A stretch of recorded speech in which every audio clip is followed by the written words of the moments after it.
Jean Piaget, born on August 9th in 1896 in Neuchâtel, Switzerland. He was a Swiss psychologist known for his theory in cognitive development. This theory deals with the nature of knowledge itself and how humans gradually come to acquire, construct, and use it.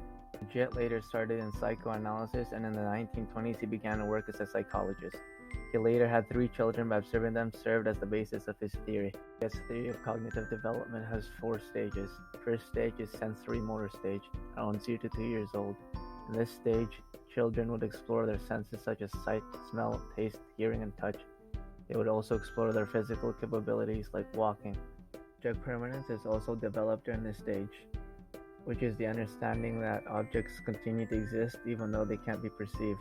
For example, if you take the toy away from the child, they would try to look for it, but in the beginning of this stage, the child would believe that the toy had simply disappeared. This is the pre-operational stage, around 2 to 7 years old. In this stage, children use symbols more, which results in them engaging in playing and pretending.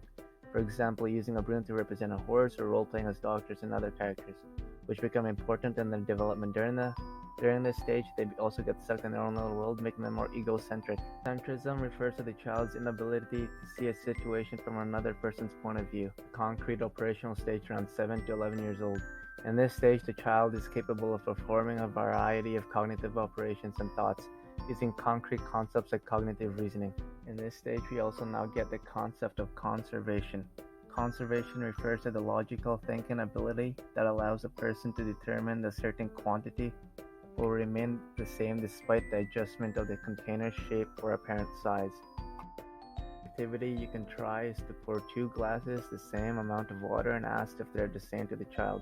Then take one of the cups and pour it into one that's taller and slimmer and ask if they're the same.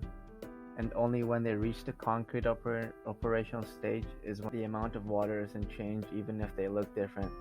And here they also begin to reason in mathematics, like simple math like adding and subtracting. The formal operational stage.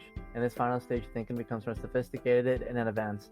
They begin to think more about abstract and theoretical concepts and use logic to solve problems, and more cognitive skills in words such as logical thought, deductive reasoning, and systematic planning, and more. Advantages are that it provides a framework for understanding how cognition and thinking develops. The advantages of the theory is that it's not universally applied, meaning stages may be inaccurate or just plain wrong. Theory is also criticized for offering no substantial evidence for a qualitative difference in cognitive capacity between 2 children of the different stages.